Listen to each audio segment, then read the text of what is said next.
Good morning, good morning. You are listening to KSFS Radio San Francisco.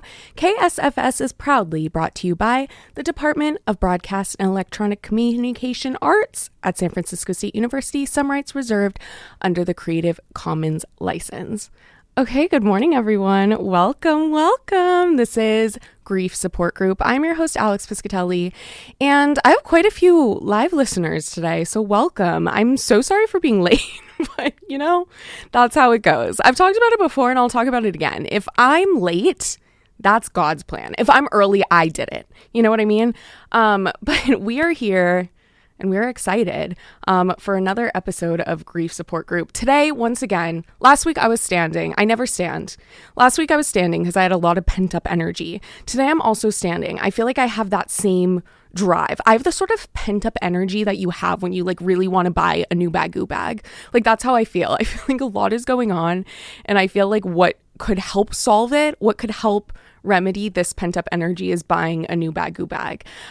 So today I have a full jam-packed day of activities, and I'm going to watch The Traitors tonight at a friend's house.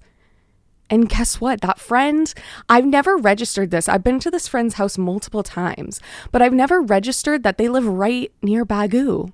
Yeah, so I'm going to be going there, and it's going to be great, and it'll solve all my issues. But hello, welcome to Grief Support Group. This is the show where I talk all things pop culture, my research on grief and media, and I answer your advice questions. So today I'll be talking about some things, and then I'll do a thesis update, which is it's a good update. It's a good update. Last week, I was really fixated on my barrel pant because everything felt weird. So it felt like, let me focus on that. Today, I don't know what I'm going to focus on. Probably 5 things. I actually have quite a few notes. And then after we discuss all of those things, I'm going to be talking about death and dying and this idea of impermanence. More to come there.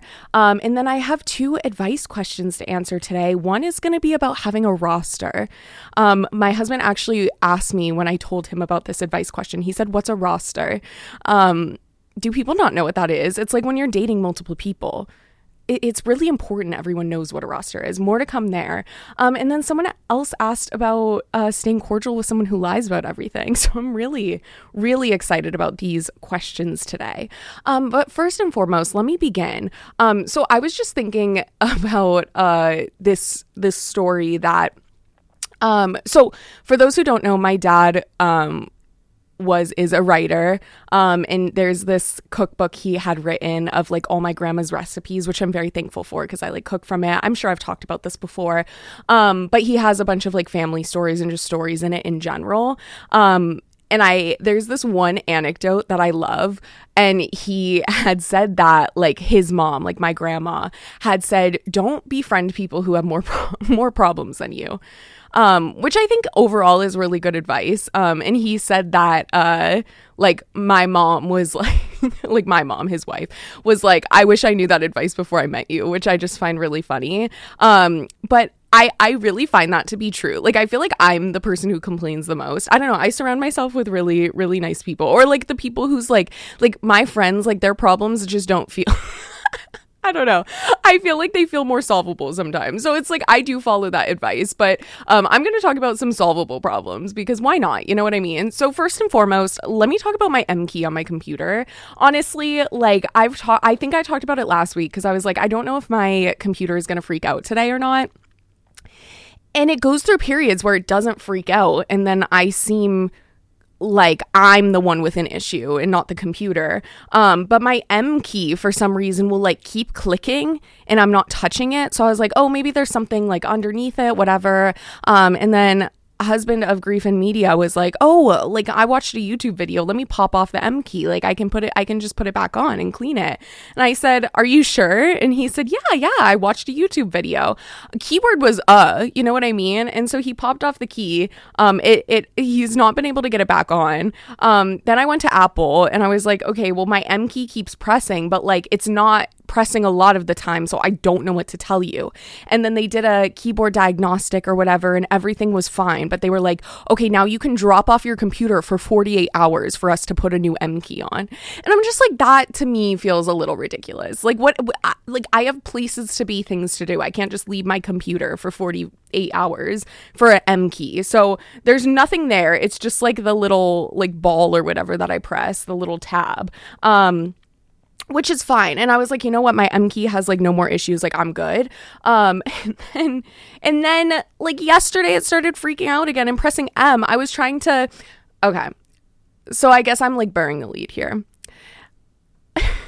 So I am bearing the lead because I actually have to get back to the M key to say this next part. But so over the weekend I did interviews for my thesis, which I will get to. But after that, and just like, I'm just been in a state of like unknowing. I'm just like, do I actually like want my PhD? Like, what's the like, do I really want to pursue this? Like, let me really think about it. So I had this whole weekend of just like second guessing myself and not knowing what I wanted to do and yada yada yada. Then Monday night I get an email, and it's an email from UC San Diego, which is one of the PhD I applied for 2 programs, USC and UCSD. However, I've said this whole time that USC is the only one I care about, and if I got into UCSD I would not go. And I didn't feel like I would get in. I just had like a feeling I would not get in. So I get an email from them on Monday and it says, check your portal. So I said, okay. So I open the portal and I'm like, okay, should I call Jack first before opening it and like open it with him on the phone, or should I just open it? And I was like, let me just open it because he's at work. Like, I don't know if he'll even answer. I'm just going to open it. And when I went to go open it, I was like, I didn't get in. I click it. I didn't get in. It wasn't even like, it was like a blanket email. It was just like, you didn't get in. Okay, goodbye. Like, it wasn't even like at all nice. And so I was like, okay, cool. No, that's cool. But it's fine because like, I didn't think I'd get in. And I feel kind of like, you know, that meme of like the like person with the like handcuffs and it's like they're like breaking and it's like I'm free, you know, like that's how I feel about this a little bit. Obviously, I still have to hear back from USC. But like I have not once, and I cry kind of easily. I wouldn't say I cry easily. I cry for very like justified things. But like it's not like that hard to get a tear from me, unless like I don't from watching like media and stuff, but for like real life things it's not hard to get a tear out of me. I have not cried once since Monday. In general, I don't think, but I certainly did not cry about UCSD. So I say that to say, like, you know, like when you cry, like you can tell, okay, like I'm obviously like emotional. I mean, that's like Captain Obvious, but like about UCSD, I genuinely, like I'm fine about it. I really don't care. I think more so the day before and the 2 days before, I was like, do I even want my PhD? Like what's going on? And then I didn't get into UCSD, which kind of confirmed. And I guess I shouldn't say the not getting in confirmed it, but like the me not caring, I think confirmed it a little bit. And I'm telling people I didn't get in. And I think like, honestly, what's like bothering me more than not getting in is like people not understanding the like PhD admissions process, because like everyone was texting me like FUCSD, like they suck, blah blah blah, which I love. Like actually, like say it more. Like I went to SDSU, you know what I mean? Like I'm fine to defame UCSD all I want. I don't care. But I think people think that like PhD admissions are like a merit thing, and it's like, oh, I could have done something better. You know what I mean? Like where I don't think that's the case. Like I think I'm a very well-rounded, like, I guess what I should say is that PhD admissions are more like jobs than anything, right? Because you're getting paid to get your PhD, unless it's like a program that doesn't pay, which I would never do that. But you're getting paid to go, you're getting a stipend, like you are going to be producing research for this institution. And so, yeah, it's you're often fighting for, like USC last year got like 340, I think, applicants, and they had a class of 10 come in. So that's like 3%, you know what I mean? Acceptance rate. And UCSD probably only had like 2 or 3 slots. And I knew applying that like not a lot of their faculty was doing like pop culture related research. So you know what? I went in knowing like, okay, like I'm just going to apply, but like I don't foresee this working out for me. And again, not in a way, like I'm not being negative on myself. You know what I mean? Like I don't feel that way. I actually like love myself, but love myself as like a candidate, you know, like I guess what was going into my decision of like being like, do I actually want my PhD? And like, who knows what my conversation is going to be if I get into USC, you know what I mean? Like, I don't know. I'm going to have to make a lot of conversations. But like, I think, I've just been talking to different professors and they're like, oh yeah, like if you don't get in this round, like, oh, you can like, well, first of all, apply to more schools next year. And like, I don't want to leave California. The reason I only applied for these 2 schools are like the areas I would have been fine living in. Like the Bay Area doesn't really have a PhD program that's like exactly what I'm looking for. And then, yeah, these were the only programs that like kind of felt like a fit. Not like UCSD didn't even entirely feel like a fit. USC feels like a fit for sure. Because, like, obviously, I'm doing very niche stuff. I'm doing grief in popular culture. You know what I mean? Like, I need faculty who's going to jibe with that. Because, like, not a lot of people are doing... I mean, people do pop culture stuff. But, yeah, like, you know, like, it's not like a super lucrative thing. And then grief is, like, not a thing a lot of people are doing. But anyway, so, like, yeah, there's, like, next year you can apply to a lot more schools. And I'm like, there's a reason I didn't do that this year. I don't want a PhD more than I want to stay in California. And then second, like, I was talking to a professor who I love, and they were saying like, oh yeah, you could focus more on, you know, the grief, like, related research and kind of nail that in and go more like a health communication route. And then once you're in like a faculty position or like a professor position after your PhD, then you can focus on the work you want to do. And while I think that's great advice for someone who wants a PhD and wants to pursue this, like, that's not what I want. You know what I mean? Like, I think for me, I want to, like, write what I want to write about and do what I want to do. And it's not, like, my number one goal is to not get a PhD. Like, my number one goal, and this is going to sound so annoying, and I know it to be true, but, like, my number one goal is to, like, do the stuff I want to do. And I know ultimately everyone wants that, but I felt like getting my PhD could be a route to do that if I'm able to do that from the onset. You know what I mean? Like, I feel like in grad school right now, I'm able to do what I want to do. And if I could continue this trajectory, I would love that. But I don't know, like, academia is not my number one goal. Like, I want to write books. I want to keep, like, podcasting. I want to keep writing, like, for my newsletter and doing all these things. Like, I want to teach, which obviously getting a PhD is a great route to that. But, like, I don't know. I just feel like I have not more goals, because obviously academia is a huge goal, but like I have more avenues I want to go down. So anyway, back to the M key. So then later Jack gets home and I wanted to show him the goodbye message from UCSD.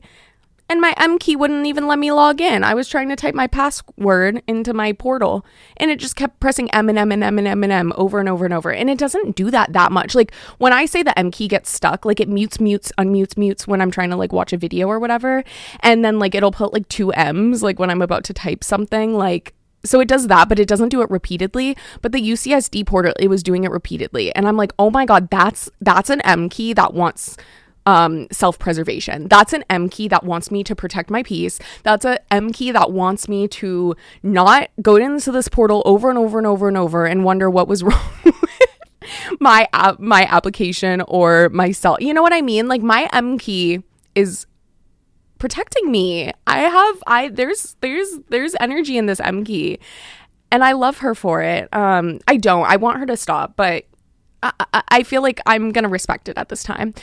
Okay, well, So that's me. That's why I'm second guessing everything, which I'll talk about a little more, I think, in the thesis update. But yeah, I think it's been a really weird time. And like, I don't know, like, I talk about this a lot, and I'm sure I'll continue talking about it a lot. And I actually don't want to talk about it that much right now because I don't want to like sit in the sadness at this time. But I just feel like this like second guessing and feeling like I'm in the abyss of sorts, like would feel a lot more comforting if my mom was here. Like, that's what it is. Like, I think the truth of the matter is like my senior year of college, of undergrad, like I felt this way my last semester. People can attest to it. Like, I would be in class crying because I'd be like, oh my God, what am I doing next? Like, career wise, like I have no idea what's going to work out, yada, yada, yada. And it worked out. I got a really great full-time job when I graduated and it worked out. Okay. But like, I think I really struggle with maybe it's like the Taurus in me. I feel like I really struggle with not knowing like what's next and how to approach what's next. And like I hate sitting in the unknown. Like I really like a plan, I think. And yeah, so like I've had this moment of stress right before graduating before. But like I had my mom here then, and like with my mom, I could talk through all these options and I could get advice from someone who knows me best. And like, I don't know if she knows me best because like she inherently is just the person who knows me best, or if she was the one who like listened more than anyone else ever has. You know what I mean? And like, obviously, like I have like friends and my husband and whatever. Like I know, but like I think it's a huge loss to not have her in general, but like to not have that support at times like this when I feel so in the unknown. So it really sucks being in the unknown, like career and like whatever next steps wise, and then also in the unknown of like, oh my God, like my parents are dead. You know what I mean? So yeah, that's how I'm feeling. But we're going to take a music break and then we'll get into a thesis update. And then I actually, speaking of death, I want to talk about impermanence. Okay. But first we're going to take a little bit of a music break. I don't know what's going on. Okay. Let me play, you know what? I was going to play a different song first, but I'm going to start with Megan Thee Stallion because she gets me. Let me play Moody Girl by Megan Thee Stallion and I'll see y'all soon. Welcome back to Grief Support Group. I'm your host, Alex Piscatelli, and we are in the part of the show where I discuss my thesis update and a little bit of maybe research, a little bit of musings about something related to grief, right? Or pop culture. Yeah, but today, first, my thesis update. So, for those who are just catching up, I am going to graduate. Yes, it's true. I'm going to graduate this semester because now we can say with certainty that I will, because I have collected almost all the data. Well, I could stop here, but I'm trying to do more because I got more responses. But yes, that is the hardest part of graduating, I would say, is like, oh my God, am I going to have enough? Am I doing it on a good timeline? But like yeah, this was not God's plan. This was my plan. You know what I mean? But thesis. So I am looking at how fans of teen drama television shows understand and interpret grief. So my method was interviews with fans. And in it, I was asking questions about the shows they watch. So okay, it's like a multimodal study because I did a survey, and this was a selection survey to find interview participants. And then I conducted 6 interviews in the last week. They all happened last Friday and Saturday. So that being said, the interviews went well. I was anxious about it, sent me in a spiral, but they went well. And then I talked to my chair as well as another trusted professor to confirm, but all is good. So yeah, it was really interesting. Like, so essentially I had like these list of questions for them, but then like I was asking other stuff, or like kind of like follow-up questions with these questions too.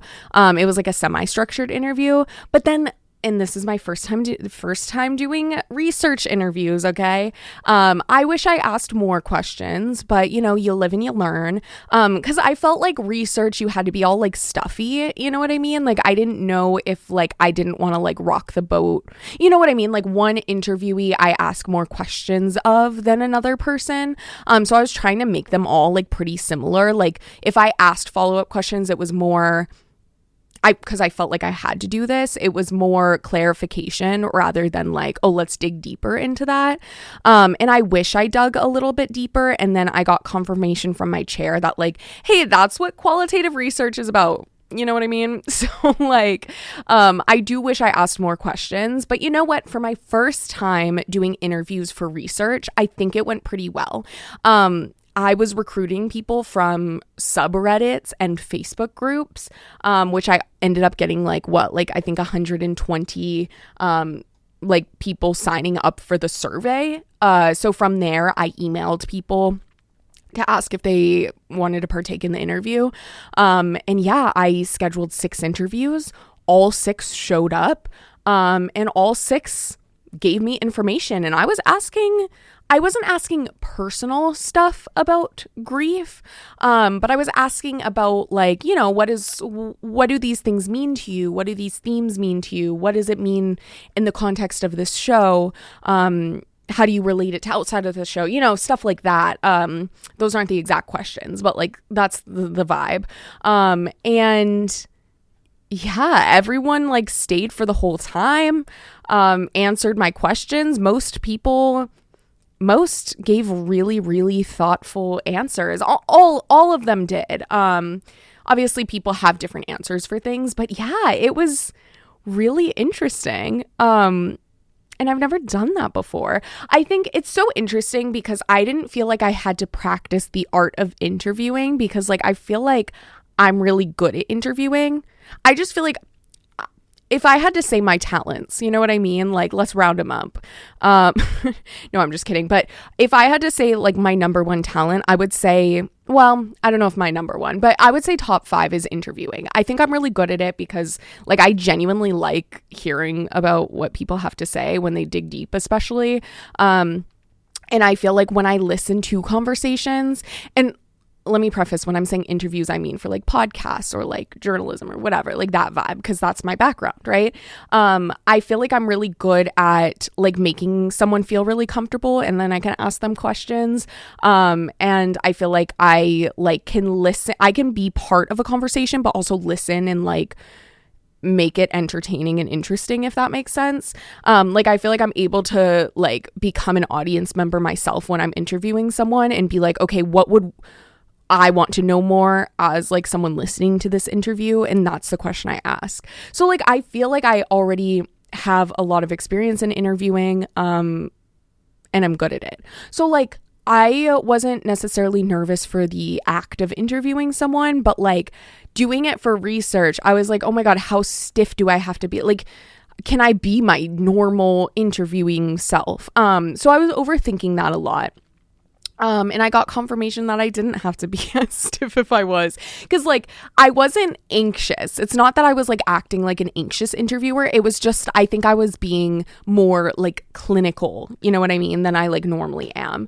But it went really well. And I got plenty of data, which was really cool. Everything recorded. I also had like a backup, recorder, so I was able to have backups, but literally everything went fine technologically, and scheduling wise, everything went fine. But yeah, I guess so. I ended up scheduling 2 more interviews because I said last week that number 8 just feels really sexy. Like I love a number 8, you know what I mean? And so I have a plan to have 8 total interviews because I had done 6.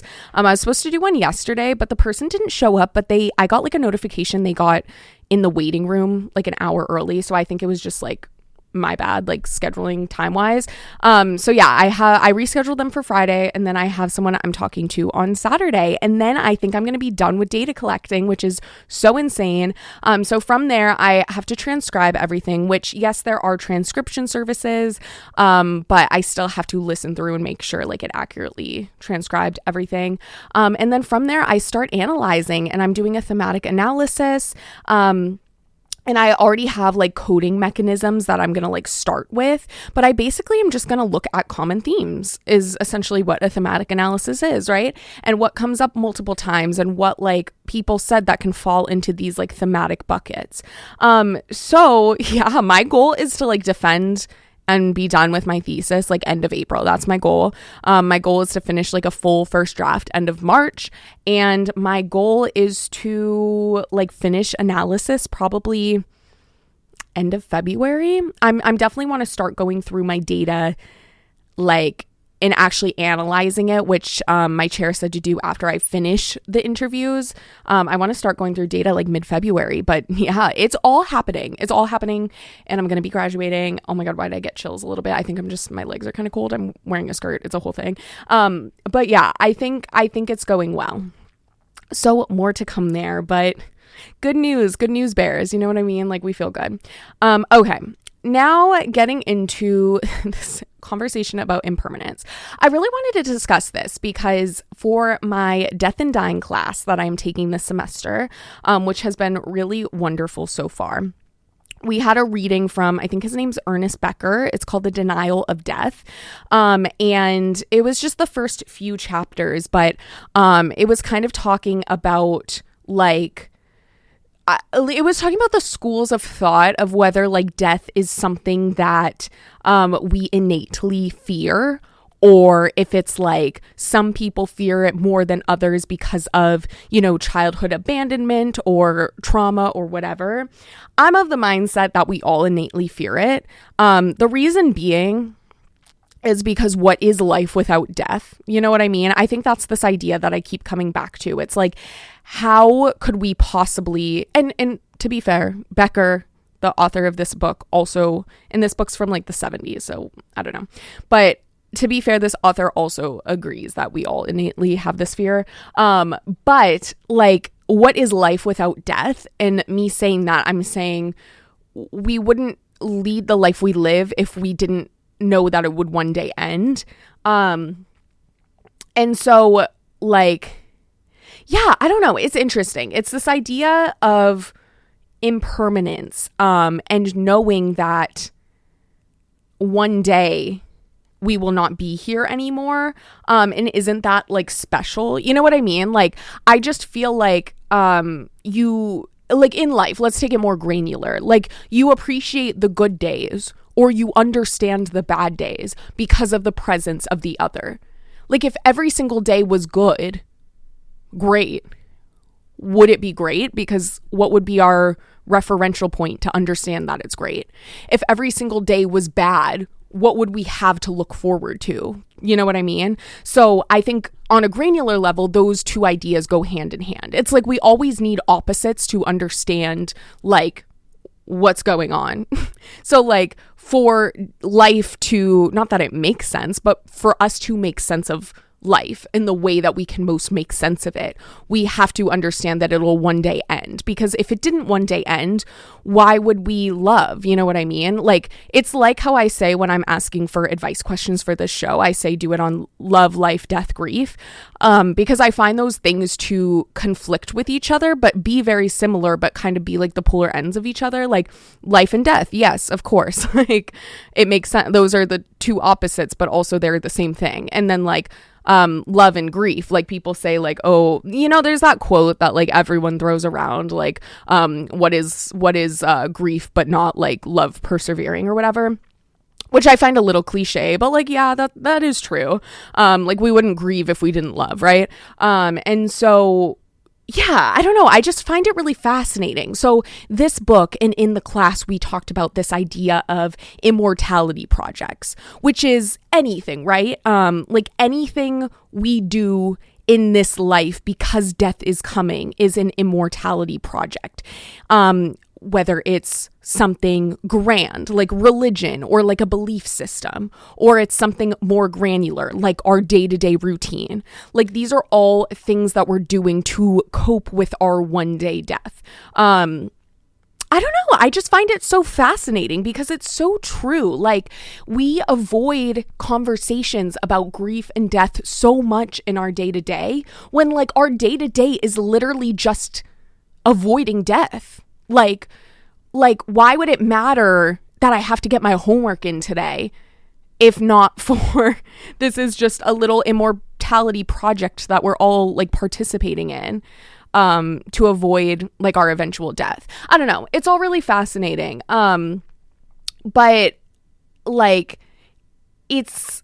I think that's a good thing. Like that's why I think we all have this like innate fear of death, and I don't think it's something that like childhood trauma necessarily like makes someone more or less susceptible to it, which like obviously I feel like I can speak to that because my dad died when I was 17, like before my brain was functioning. And if you say like at 25 your brain's fully developed, like my mom died at 25, so it's like my brain makeup is so rooted in the fact that like, oh my god, my parents like are no longer here.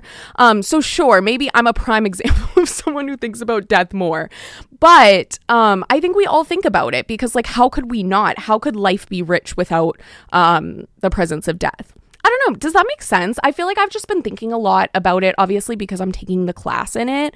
But I think there's such an avoidance in talking about it. And that's why I like big and small moments that help us talk about it and feel comfortable talking about it. That's why I had said like 2 weeks ago that the Traitors like literally normalizes those conversations, because like maybe I say this as someone who like grew up with like my parents loved the book The Secret. Like, so I grew up with like manifesting, you know what I mean? Like I grew up with things like that. So I would like avoid bad thoughts, which is like not great for someone who gets intrusive thoughts, because like you shouldn't avoid the thought. You should like, you know, mental flood, I think is what they say, to like not have fear of your thoughts that you're having. But oh my God, where was I literally just going with this?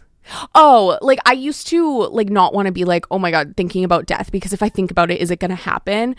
Which obviously is like so unnatural. Like it's so unnatural to not think about death because everything we're doing is a result of that one day dying.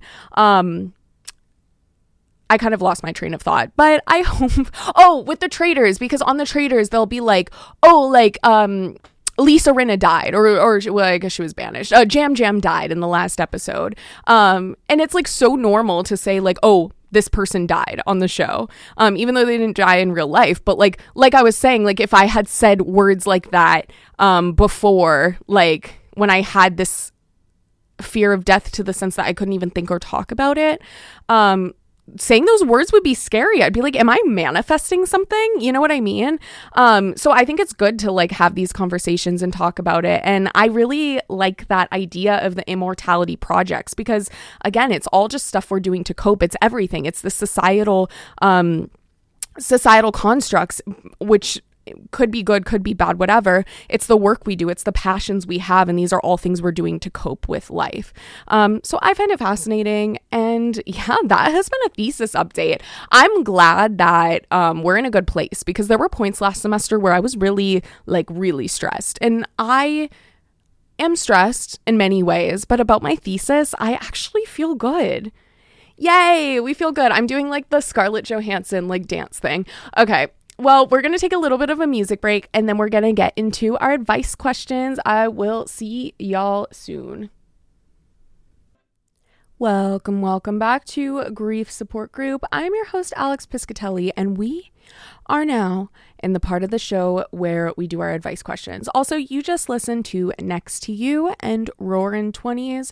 Great songs. I got a text from husband of Grief and Media, and he said, Next to You? I've never heard that song. I love it. And I said, where were you in 2016? But anyway, let's get into our advice questions. So on this show, what I do is I answer advice questions, which I love doing, by the way.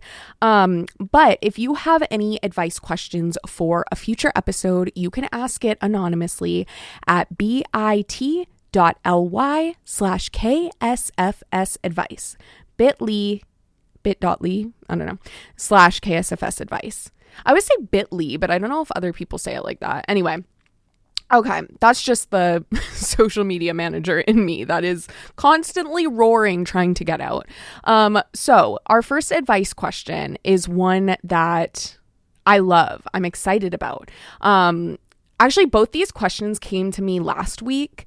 And yeah, I didn't have time for them last week, but yeah, we're here. This person asked, how do you have a roster while dating and move in the most considerate way? I haven't had this many people wanting to take me on dates in a while, and it feels greedy. Okay. Don't feel greedy, okay? If people want to date you, it's because they want to, and you should. Okay. I'm feeling animated because I actually have a really strong opinion about this. Don't feel greedy. Do not feel greedy. I think it should be known, and I think it can be hard, especially if you're, getting back into dating or whatever. It can be hard to feel like, oh, like I'm like balancing a bunch of people and it feels like rude or whatever. It is not rude. That's what dating is. Like, that's what dating should be. And I don't know how old you are. I am not being ageist when I say this. I'm only saying this because I'm 29. I have the experience of being 0 to 29. I don't have experience past that at this point. But if you are in your 20s, this is exactly what you should be doing. We have our whole lives ahead of us to settle down and to only be with one person and whatever. I mean, obviously I'm married. This doesn't apply to me. But like, if you are single, take advantage of it. Have fun with it. Go on all these dates. Meet new people. Find out what you like. Find out things about yourself. Do it. It is not greedy. I think, so I should say this because I got questions about what a roster is. So what a roster is, and I actually feel like this makes it feel more like it's like a thing you're doing wrong. You know what I mean? Like a roster, like, oh, let's make it so official. Like it's like a class roster or whatever. But a roster is when you have like multiple people that you're dating at once, and it's like, oh, I can like reach out to these people, flirt with these people, whatever. That's a good thing. If you are not committed, you should have a roster. You know why? Because once you're committed, you don't have a roster. The time to have a roster is when you're single. And I think as long as you are not committed with someone, or someone doesn't think you are committed with them, you have full reign to do whatever you want to do and whatever is calling to you. And I think like when you're actually going on maybe let's say first dates or going on multiple dates, maybe it can feel like you said greedy. But I think most people who are single, I mean, maybe this is presumptuous, but I think most people who are single have multiple people that they're like crushing on at a time, or like texting with, or like flirting with, you know what I mean? And obviously like once you're going on a date, that in ways can make it feel a little more serious, because it's like, oh, we're taking the time to like sit down together and get to know each other. But I don't get why. Like I feel like this is going to sound like a bad like comparison, but I don't think it is. Like we can spend a week and hang out with multiple friends. Why can't we do the same with dating? Like, you're not committed to any of these people. I don't get why it would be greedy. You know what I mean? Like, you are putting yourself out there. And I think dating, because so much of life, should we get into our immortality projects again? No, but so much about life is our relation to the people around us. I think we discover who we are and what we like, whether in a person or a relationship or in hobbies, through the people around us. Like, how many times have you met someone and they're like, oh, I love this song, and then you end up loving the song because they love it. Like, so much of who we are is shaped by our experiences with people around us. And so I think to not date around when you are having a calling to it, and when people are wanting to take you on dates or you take them on dates, I think you're doing yourself a disservice. I think you should be greedy. I think growing and discovering who you are and what you like is about being greedy. Obviously, like, if people think you are more committed, that's a bad thing. You never want to Because like, yeah, okay, like you don't want to lie, and lying by omission is lying. So if you sense someone thinks you're the only person they're dating, or wait, whatever, vice versa, if they're the only ones you're dating, like obviously have a conversation with them. But I don't think most people on first or second or third dates presume that. I think most people know, and people who are dating know, that everyone's feeling it out. Obviously, like maybe some people have different boundaries with like intimacy, for example, than others. So like suss that out and have conversations accordingly. But like if there's many people wanting to take you on dates and it feels greedy, why does it feel greedy? Go on those dates. You should do it. You should do it. And you should not feel bad about it. Again, the only time is if you sense in your gut, or just like based on social cues or based on what these people say, that they think it's exclusive, have a conversation. But otherwise, you're fine. Yeah, I think you're being considerate, and you're asking how to do this and move in the most considerate way. I think by like really thinking about this, I think you're being considerate. I think innately you are going to be considerate, and innately you're not going to be greedy, because all you're doing is dating. You're not committing to multiple people at once. You're not lying to anyone. You're just going on dates. So do it. Go on these dates. Have fun. Discover who you are along the way and what you like and what you want to pursue. And you're going to learn a lot about yourself, I think, by learning about people around you. And I think I've said this before, I'll say it again, and I'll say it again and again and again. Like, dating is meant to be fun. Dating is not meant to go on a date and be like, okay, I need to commit to this person, or I'm only going to go on first dates with people I see a future with. That's not the point of dating. I think when we stop looking at dating as this like serious thing and start just looking at it as like, let me vibe, let me hang out with this person. Like, we wouldn't put so much pressure again on like getting coffee with a friend. And I don't think we should put that same pressure on dating, because yeah, it's meant to be fun. And if you take it as fun, it's going to be fun. Yeah, I don't know. It's just like, maybe I'm more, should I say liberal? Because like, what's the opposite of conservative? Like when it comes to like stuff like this, like maybe I'm more like liberal about it, but like I've gone on like 2 dates in one day before. Like, I just feel like it doesn't matter. Like, it's about your own schedule and your own capacity. It's not, you're not being greedy by doing it. You're having fun. I think have fun when you want to have fun and do it how you want to do it. And if you're being true to yourself, it's not going to be greedy. Does that make sense? I don't know. I feel like I don't want you to like be hard on yourself, and I don't want you to put like weird like barriers on what you're allowed to do and not do just because of like something feeling like it's different than what you've done before. Because like, I'm assuming you haven't gone on a lot of dates in one kind of time before. Like, I don't know if you're someone who like normally is in like a serial monogamous or like whatever, you know what I mean? Like, I don't know if you're newly single and just figuring it out. I don't know what your vibe is. But to me, I'm reading this as like, you've never like dated a bunch of people at once before, and it feels wrong just because of your own like expectation of what dating should or shouldn't look like. I don't think you're doing anything wrong. I think it just feels wrong because it's new, and that's fine. You know what I mean? So decide what you really want, but try it out, have fun, go on dates. Yeah. And go on like all different dates. You know what I mean? Like, get a drink with someone, get coffee with someone. It doesn't have to be serious. Like, have fun with it and enjoy it. I hope that helps. I don't know. Was I being too like animated? Okay, well, if anyone has any more questions, and we do have one more advice question for today, but we're going to take a quick song break. But if anyone has any more advice questions, you can ask them at bit.ly/KSFS advice. Welcome back to Grief Support Group. You just listened to Rule the World 2 Chainz featuring Ariana Grande. Because you know, I couldn't end a show without doing an Ariana Grande song. But we still have a little more show for you all, because we are going to be answering our final advice question for the day. So this person asked, how do I stay cordial with a classmate who lies about everything? Okay. First and foremost, so I take little notes. I have a little schedule. I may seem all over the place, but there's organization in the chaos.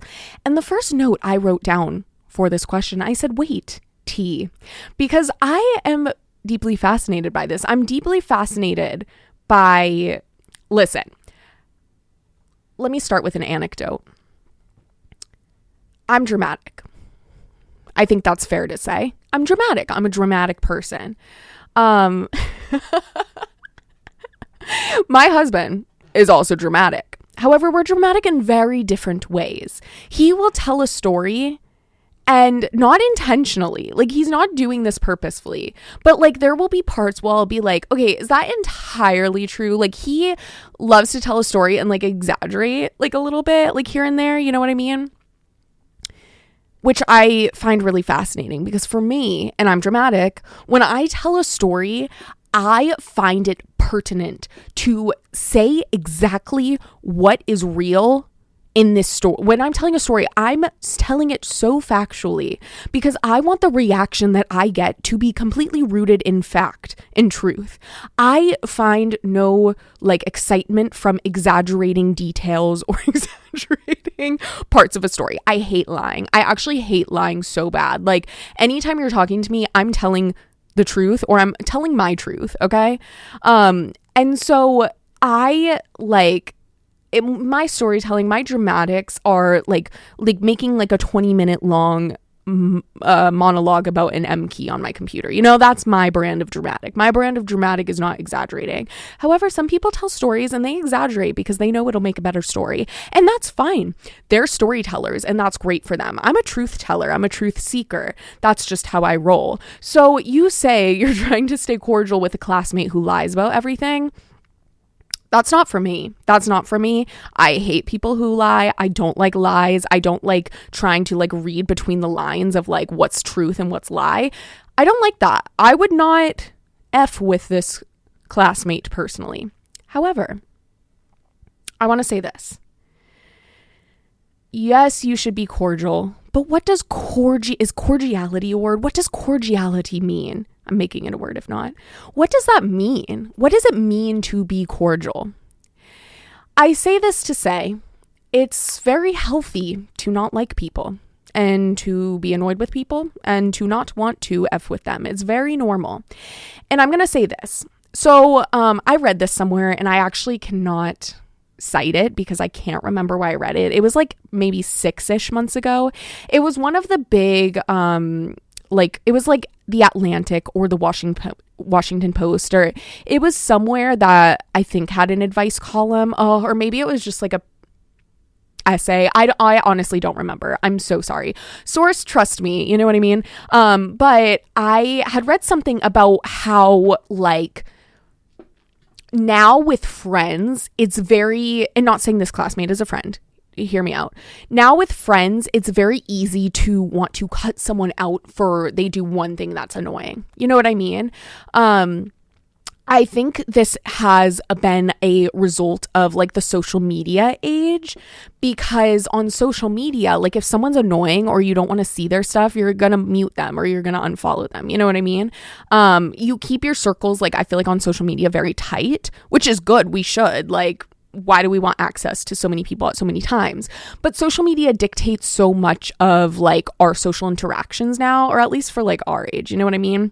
Because I am in my 20s. But like, I think it dictates so much of our lives where we think, you know, like if someone does something that frustrates us or annoys us, I think we're very quick as a generation to like just cut people out and like to assert boundaries, and those boundaries being, I don't want to be friends with you anymore. Like that would really piss me off. But I don't think so. This thing that I had read that I literally can't source had said like that's not the right way to do it. Like it's completely normal and actually really like good to be annoyed with friends and to have that sort of, oh my God, I hit the mic. I'm so sorry. I'm getting animated. But to have that sort of like friction with people we love and care about, like that's a good thing to have. Like you don't want to be around people who are like yes people and agree with everything about you, because how do we grow as individuals if we're like around like everyone who has the exact same points of view as us. So like it's a very good and normal thing to be annoyed with people. Going back to you with your classmate, I like being in a classroom setting. I don't know how big like this class is or what, you know, the reference point is, but good. I think that's great to have someone in the class that you don't like, because you don't have to ever see them again once the class is over. And in that class, you're looking for that word cordial. And I think where, I don't know if you are, but I'm kind of like, okay, wait, is cordial and like friendly the same thing? Yeah, I guess that is the same thing. Is cordial and like being friends with someone the same thing?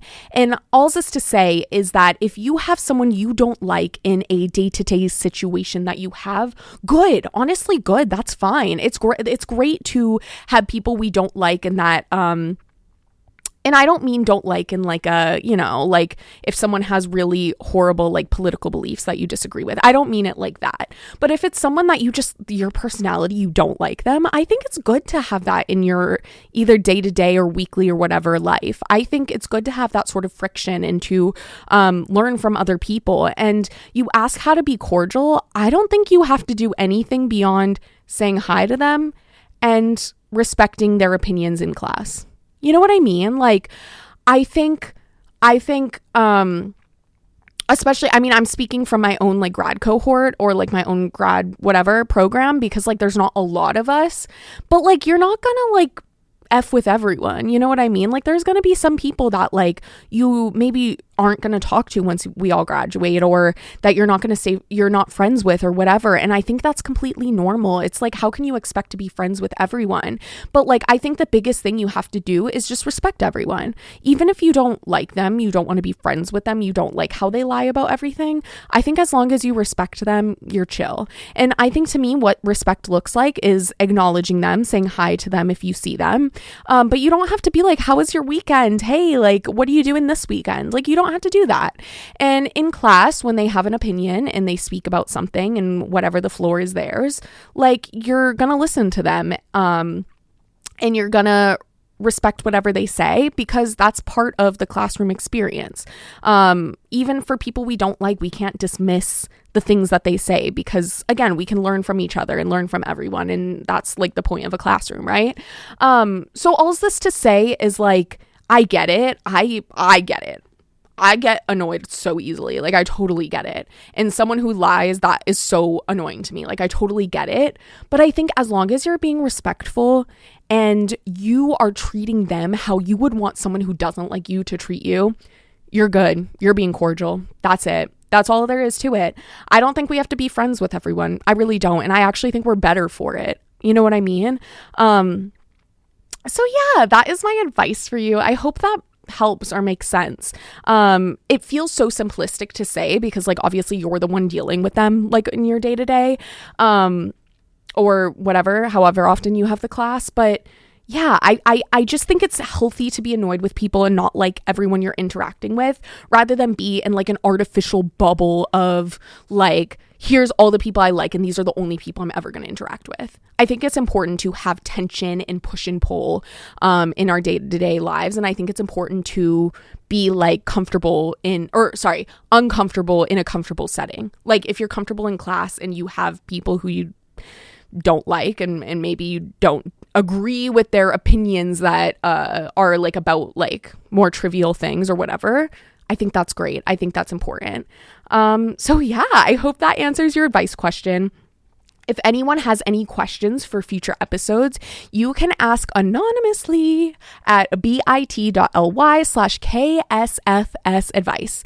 And by the way, I'll have you know, I was standing this whole time during this show, and I love to stand. I feel like I'm giving a speech. Like, I feel like right now I'm like moving my hands. I'm in it. Like, I feel like this is it. Like, what's the point of sitting? Like, let's stand. You know what I mean? So that's I don't know. That's my MO for the day. Okay. Well, this has been another another episode of Grief Support Group. I hope you all enjoyed. I will see you all next week. And yeah, you can catch up on my newsletters and any past episodes at griefandmedia.com. I've never done that like sign off before, but I guess I should like self-promo a little. You know what I mean? If I'm not getting my PhD, you will see a lot more from me on my newsletter. Okay, well, I will leave you off with a song and then I will see y'all next week. Bye.